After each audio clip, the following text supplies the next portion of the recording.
Well, hello, everybody. George and Mary Ann Johnston were the first to build a clear light community at Song of the Morning. This was in what year did you build your house? Do you remember? 2001. 2001. So it's been 19 years ago. We were married in 2000, and then in 2001 we built the house. Of course, it was a modular, so they brought it in a couple sections, and it was very challenging. The roads, the trees, bringing this big part of a house through the forest was quite challenging. But it was interesting to watch. And one of the sections that they brought in with a tractor of some sort, a big tractor. And as they're coming into the yard, the fellow that was driving it stopped everything because he spied a baby turtle. And so he got down and he got the turtle, and then everybody got down off of everything and checked to see if there were more baby turtles. And so here's all these big muscular men looking for baby turtles. It was just delightful. I ended up with the turtle. And I put it in a place where it could get to the river. Well, how did you come to find out about Song of the Morning? I know George was around the Detroit Center with Yogacharya Oliver Black. When I went to Song of the Morning for the first time, I had no idea that there was a thought about doing this community. Just getting to Song of the Morning for me was kind of interesting. It was just suddenly somebody mentioned to me here in Manistee that I should go to Song of the Morning. And it's like, yes, I should go to Song of the Morning, and it was like Spirit was pushing me to get there. And so I signed up for cross-country skiing and Hatha Yoga, of which I didn't know anything about. And that just started it. I just kept going back. It was very, very wonderful to be there. The energy there is just beautiful. Yes. I started out by going to the ranch, going to the services in Detroit at the Art Institute. And then later on, I knew about Yogacharya having this, or Yogacharya Black having the ranch property where he was living later on. And anyway, I had made trips up before, but when Bob Raymer decided he wanted to have a spiritual community along the lines that Yogananda, who was his guru, had mentioned, like a world brotherhood colony, so to speak. When Bob Raymer started to carry forward with that idea, it sounded like a good idea, and Mary and I both, we thought, well, this sounds okay, let's do it. Now, did either one of you, George, did you have to convince Mary Ann to go into along with the community, or did you vice versa? No, we both, I don't think either one of us did much convincing. We both sort of thought it would be a good idea. Yeah. You came to get along with the thought together. Yeah. When I heard about it, I thought, wow, that would be so neat to live in a community like that of like-minded people. And it's proved to be so. And it's a wonderful place to live. And I think just thinking, Spirit for me just responds to my thinking sometimes by, like I'm thinking, wow, that would be a wonderful place to be. And so it came about, Well, it was made to order for the two of us, actually. It was perfect for both of us. Do you remember that at the moment you made the decision, something clicked that you were going to for sure go ahead with this plan to build I wanted to do it. I hadn't sold my building yet. And so I was waiting for that with the intention of doing. And George knew about this? Yes. You were all fine with this plan. Yes, yeah. So it didn't dawn on me all of a sudden. It just sort of a natural process, and I didn't have any big flash of insight. It just made sense. When you decided to build your house and you were waiting to sell your house, and then obviously it sold, and then how did things unwind from there? Things were very timely because even the retreat wasn't ready for us to build yet. So it just timely, you know, Spirit really had a big role in this because when the retreat was ready, the house sold. And then we were ready, we could do what we wanted to do. So yeah, there was, it was quite a job getting things ready. You could ask Carol and Richard about that. There was a lot to do and a lot to be done before we could move in. So, Well, you had to decide on a house and a company to build your house. and a garage to be added on. And I like to research on the internet, and I researched companies. First of all, we thought we'd do a log home, and we went to see one, and that didn't work. And then we thought maybe a dome, so we went to see a house that was finished in a dome, and I didn't like the way you had to do so much to fit everything perfectly, and I didn't like that pinched-in feeling. And then finally I thought, well, okay, let's look at modulars. And the company we found is in Indian River. Indian River, yes. And we went there and looked at what they had, and it was really very nice. They had 2-story homes, they had all kinds. I didn't want anything elaborate, neither did George. So we picked a chalet type, and we were very happy with our choice. So There was a complete agreement between the two of you on the choice. Oh, you yeah, did? yeah. yeah. Yeah, and I'm glad we did that. It was a very practical house. There came a time when we were staying at Amy's, and they were building the house, that I felt I needed to get over to the house. And George, as slow as he is, I was prodding him along. Come on, George, come on, we need to get over there. And so we get over there, and they're laying blocks in the foundation. It was a deep foundation. But the opening to get into there, because we weren't going to have a stairwell, would have been, the way they were doing it, would have been under our deck. How would we have crawled under the deck to get into the crawl space? So I'm telling them that, you know, hey, that's not where it's supposed to be. I had drawn out what I want, where I wanted it. So it's just a good thing that we went over there, because the blocks had not set up yet, where they had Gosh. blocked in the hole where, you know, it should have gone. So it's like, you know, when Spirit moves you, you have to do what it says. Well, Spirit obviously guided you to be the first He house to guides build. us to You know, today. I think it is so important. Yes. I've been trying to do this practically my whole life, is to listen inwardly. You know, people speak of hearing the inner voice. Well, I don't hear a voice.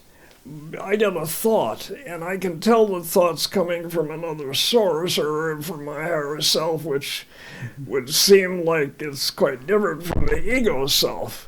And so that's how I can distinguish. But it took me a while to be able to distinguish the real from the unreal, or the evil even, is you have to be discriminating.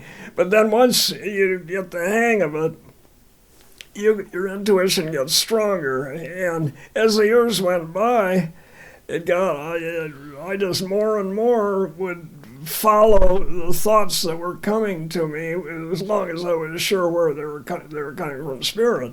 And it could, like I say, it could be the higher self, or it could be a master, or it could be God. But they're all together anyway.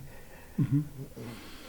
Well, you were guided. Your intuition must have had a very positive feeling while you're deciding to build, even though you're the first ones to build. There's no rules or people before you to pave the way to what you were supposed to do, and you didn't. The roads probably were somewhat of an unknown, because You had that hill, going up. I don't know what that. Oh, that was fun. Is that that hill brings up a thought. Yeah. We had this car.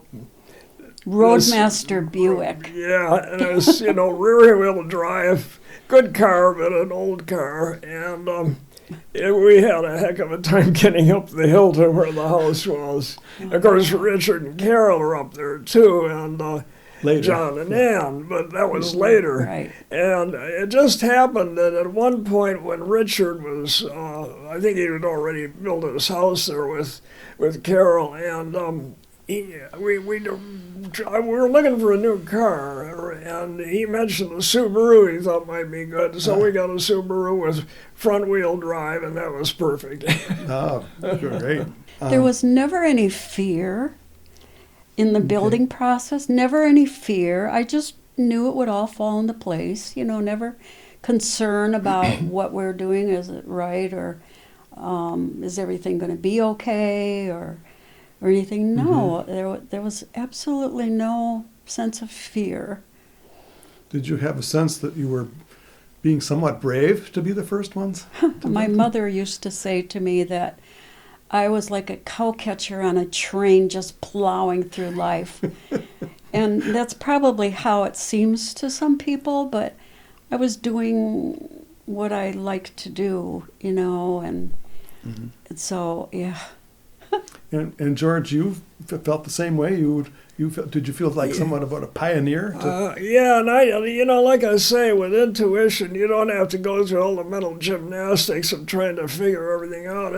Provided you have true guidance, you have to be sure. But that's why I say that people need to listen to that. They need to try to distinguish between their rational mind, so we have to have that too, or else we're insane. But learn to tell whether it's coming from your own personal desires or whether it's coming from another source. Well, you had a complete positive feeling, it sounds like, during the building of your yes. house. And Yeah. I think it's okay to be proud that you were the first house in the community. And we lived in a glass house because everybody and their uncle, of course, wanted to come and see our house and wanted to see inside and so on and so forth. So we really did entertain a lot of people. But we loved it, or I loved it at least. It was really, really an amazing thing.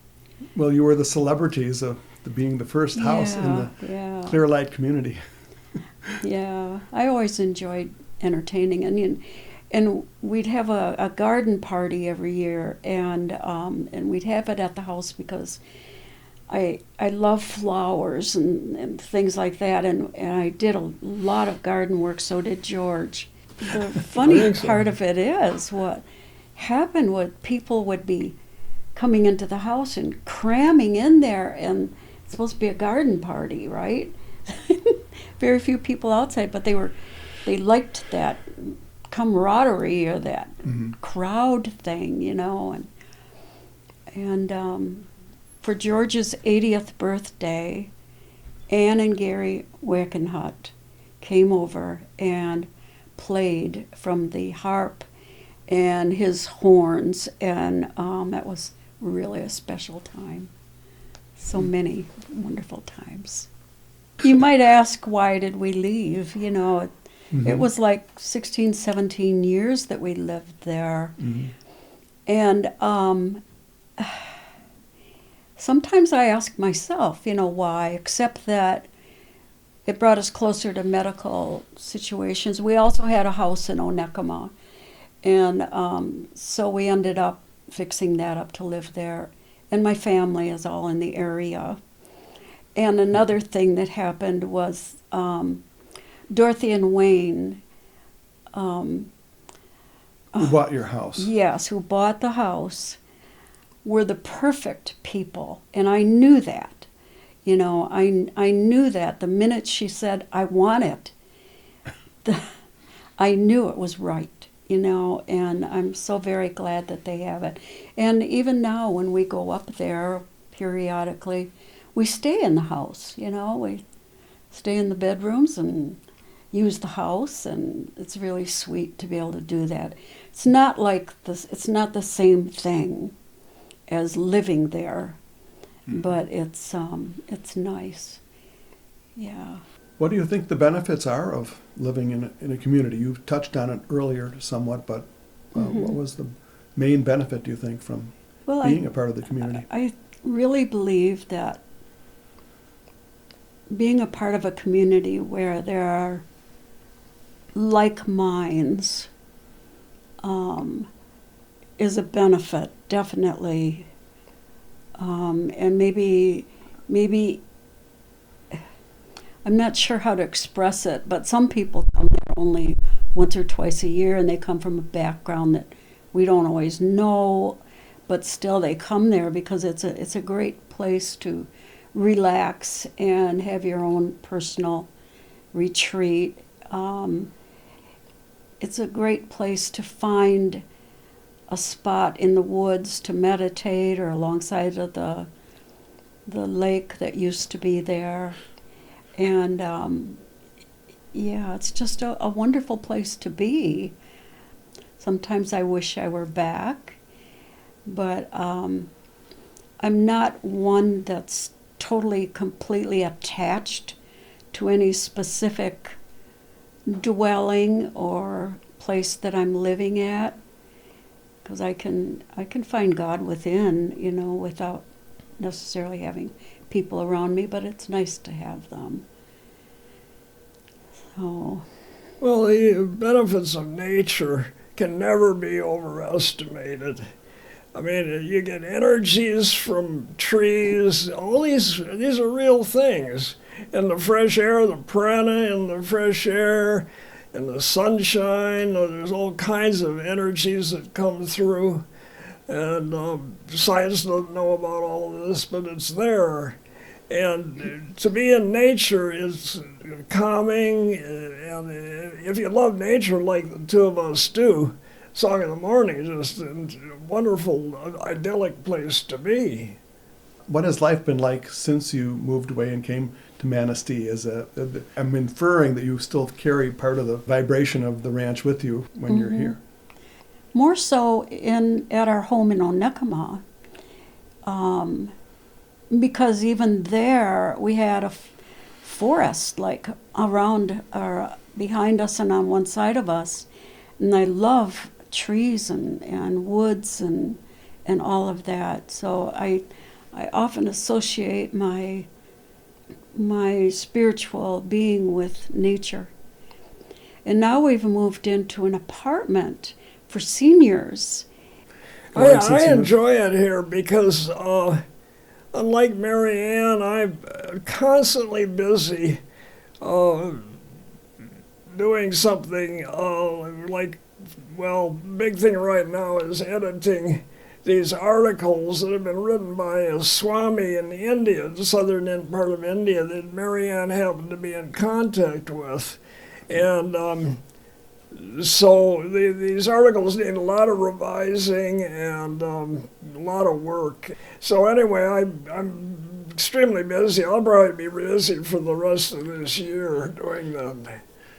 Well, you're the man to do a job like that, I think so, and Mary Ann probably agrees with me. Yeah, I do a little pre-editing, Okay. I do the spell check and little sentence structure a little bit, and before he gets it, so try to save him some time.